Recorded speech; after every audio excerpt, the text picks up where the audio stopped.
Hey, my name is Kevin. For some time now, I've wanted to try my hand at video editing, photography, recording, that kind of stuff, and I figured what better way for a first video than something simple like a what's on my device kind of video, specifically what's on my Moto X. This is definitely my first kind of video like this, so expect some subpar quality, and that being said, let's get to it. Alright, here's my Moto X on Verizon. I have the stock, black, woven finish version because I am a poor college student and I bought this on eBay.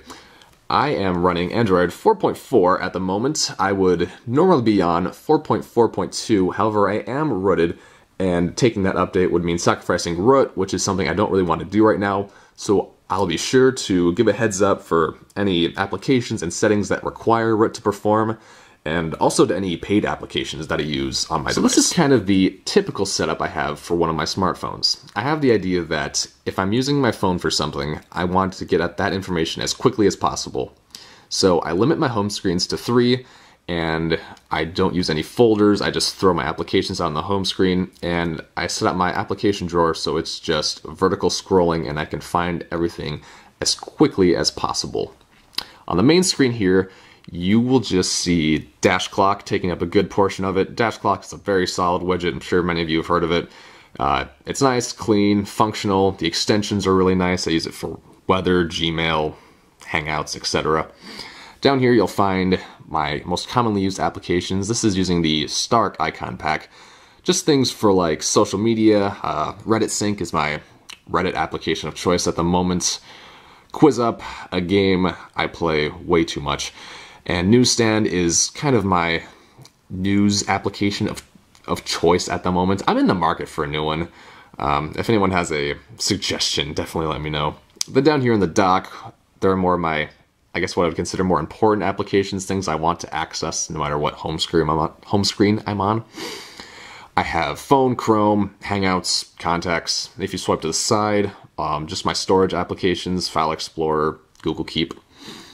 If we go to the right here, this is just dominated by the Today calendar. This is the paid version. It's a very sleek, very functional application that I've been using for a while now. It just gives a nice hollow look to my calendar. I can tap here, bring me right into the appointments. It gives me information, how long it's running. It's color-coded, which I do use for Google Calendar, so I find that really nice. I can add them, edit the settings from here. It's a great widget. You should definitely check it out. If we go to the left here, you'll see this widget is called Tasks. This is the paid version. It's just my straight-up to-do list. I recently made the switch to all digital. I am a student, so this is kind of like taking the place of my daily planner, which I use religiously.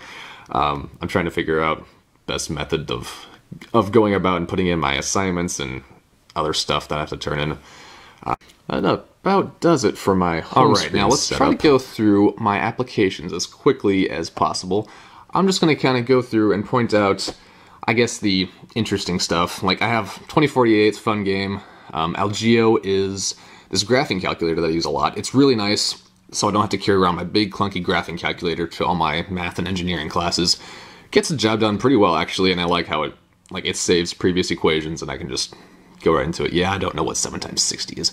I have stock Google Calendar. I think it's pretty nice. I'm definitely waiting for I think it's overdue for an update. I think there'll be one come summer in Google I/O, but I would really like to see some tasks integration. I think that'd be just swell for that application.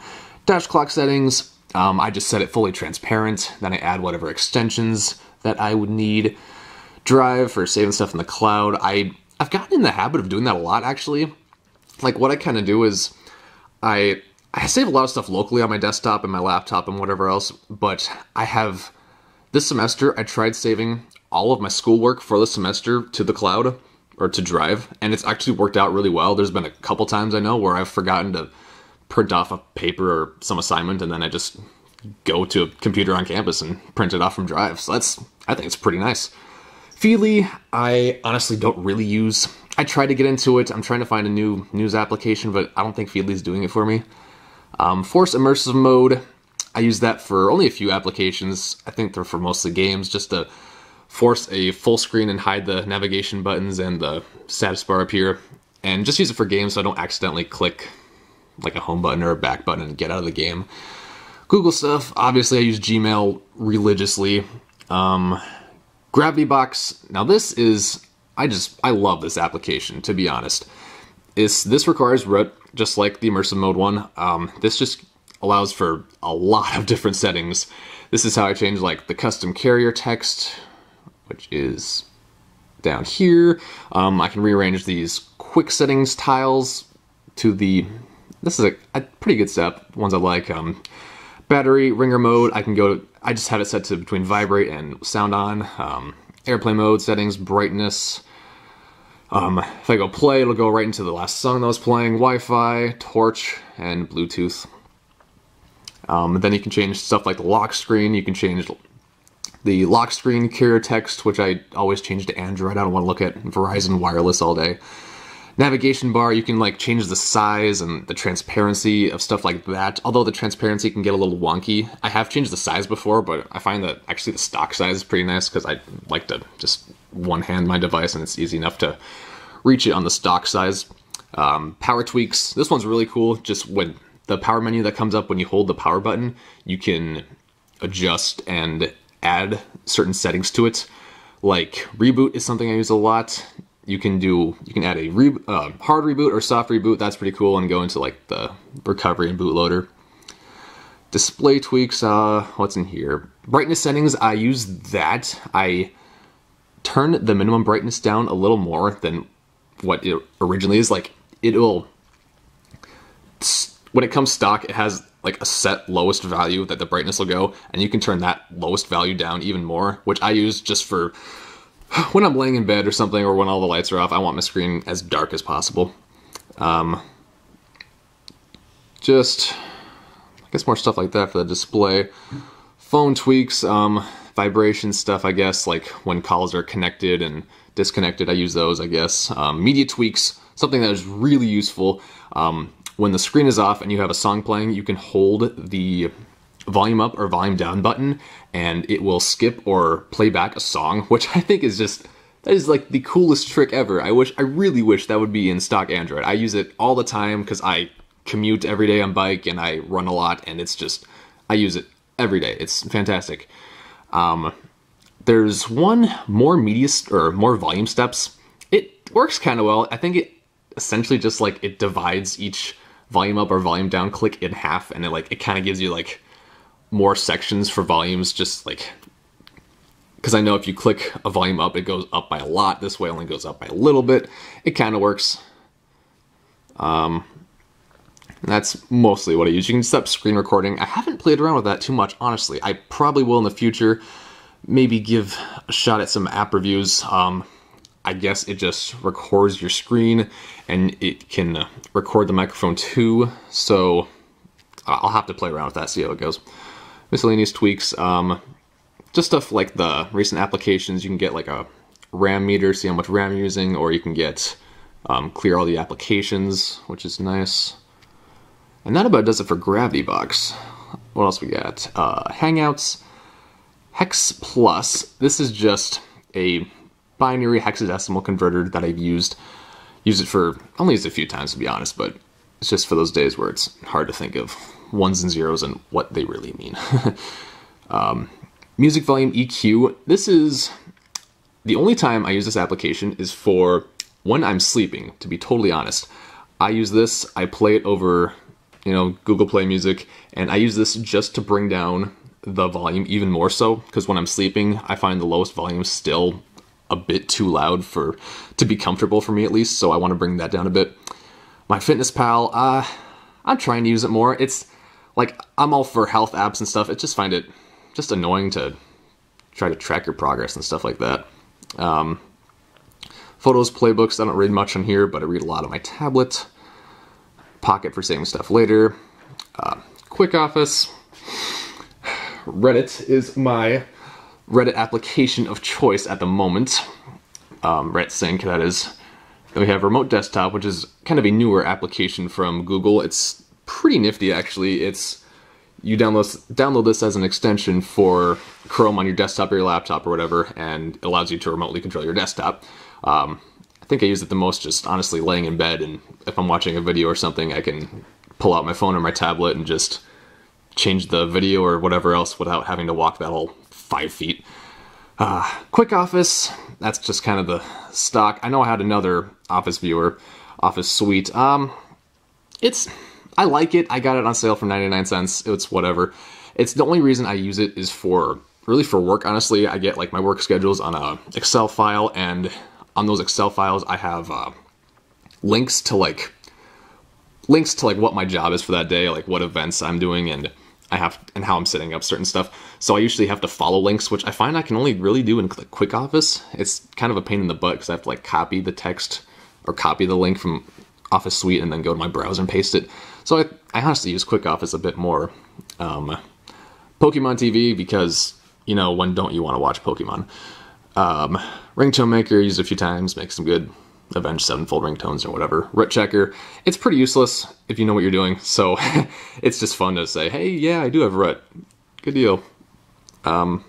Today's settings. Super SU or Super SU, I'm pretty sure it's SU, is just standard awesome rooting stuff. SoundHound I use a couple times, just to it's mostly like to remind me later of what songs I've listened to, and like, oh yeah, go download that sometime. Stark Icon Pact, which is what all of this is. I really like it. I've used it for quite a long time now. SwiftKey, my favorite keyboard by far. It's fantastic. I've gotten to the point where like my predictions and stuff are pretty spot on. The swiping is great. Tasks is the to-do list that I use a lot. Titanium Backup, I have the Pro version. It did cost a lot, but like for an app at least, I think it was like $6 or $7.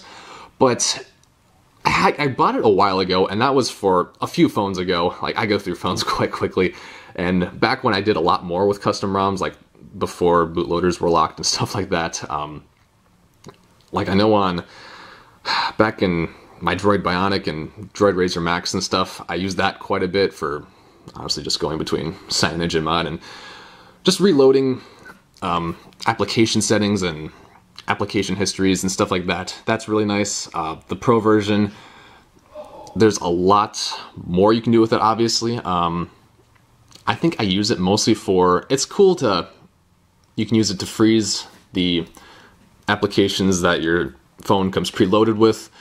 I guess I can show a couple of these. This is just kind of the reboot or the restore menu, and where you go to set up batch recoveries and batch restores. And let's see which ones I have frozen at the moment. I think when you freeze an application on this, I think it's essentially the same thing as if you were go to your system settings, like application settings, and disable it. I think that's just essentially what it does, but I just do it through here. It makes it quicker, and you know, support the developer. I've had this for a while, and it's a great application. But honestly, what I use it mostly for, like on this device, since I'm not using anything with custom ROMs, I think I will use it just for saving my backups in the cloud, save it to Drive or to Dropbox or whatever. I think that's probably what I'll use it for mostly. It's pretty useful. I've done like one backup. Today settings, just the settings for the Today widget. TripIt, I got this recently. Oops. I got TripIt recently just because I have a lot of traveling plans this year, and I thought I might try playing around with it, see how it goes. I've only gotten like one in there, and that's for Monument Tour. Going to see Fall Out Boy this summer. That'll be pretty sick. Twitter, I'm on there far more than I should be. Wallet, I haven't gotten to use Google Wallet much. I kind of always wanted to try, but I don't know, I'm in South Dakota. How many times does the opportunity come up? I don't even know if like any gas stations support that here or whatever else. So I haven't used it, honestly, but I have it. Weather, Yahoo Weather is definitely my favorite weather application that I've used. It's really clean. It's not gonna come up because I have airplane mode on right now, but it's really nice. You can swipe through. It just gives you quick information, forecast, wind speed, detailed forecast, like wind pressure or whatever else. It's pretty nice. The only gripe about it I have is that the radar is kind of bad, which I know it might not be much of a problem, but the past summers, I've worked outside, so having a good radar was definitely important to me, and I've always had to have like 2 applications just because I love everything else about this application. I just needed something else for a better radar. And finally, we have YouTube down here and Xposed Installer, and this is kind of the cream of the crop when it comes to my root applications on this device. This essentially is kind of like the home for different modules. You download the framework, you install that, and then once you do that, you can go through and find these individual modules, which these modules are basically tweaks that like custom ROMs would give you, minus the custom ROM. You don't have to flash anything else, just like the modules themselves. And it's really nice because you don't have to go through like, because I actually kind of can't go through any custom ROMs on this device because I have a locked bootloader. So it's nice that I can get all this customization I still love, like the immersive mode, the GravityBox, and Moto tether, which it's nice when it comes in. I don't use it a lot, but it's nice for whenever I need a Wi-Fi tether. It's just nice. I love the customization, and this just gives it that much more. I guess I'm always on the lookout for some new kind of modules. There's a ton for whatever device you may be on. And the support for this is pretty good too, and the modules themselves are updated individually, so if you'll have like an update for each individual module, and you don't have to, I don't know, it's pretty nice how the whole system works. And I think that about does it for my applications. This is about what my setup is on my mobile phone at least. Thanks a lot for checking out my first tech video here. If you have any questions about my setup or anything on my device, feel free to leave that in a comment below. Also, if you have any constructive criticism for me, I would definitely appreciate it. This is the first kind of video that I've done like this, and I know I'm definitely a scrub at this, and my resources are really limited, so I would appreciate any tips that anyone has for me. And this concludes my What's on my Moto X video. Thanks a lot.